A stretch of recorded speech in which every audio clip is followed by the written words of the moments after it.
Magandang araw po, welcome po sa aking channel, Love9 TV. Nandito po tayo ngayon sa May Kawayan, Bulacan kung saan meron po tayong bagong video presentation. Isang apartment building na may lot area na 203 square meters. May floor area po ito na 160 square meters at may monthly income na 20,000 pesos. Napakaganda po ng lokasyon nitong building gawa ng malapit po ito sa MacArthur Highway. Halos walking distance lang po ito.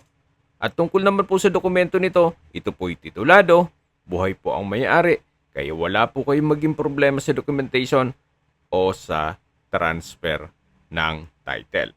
Ang full video po ay mapapanood nyo sa aking YouTube channel na Love9 TV Official. Binebenta po ito ni owner sa halagang 8.5 million pesos. Kung may mga katanungan po kayo, tawag lang po kayo sa aking numero. Maraming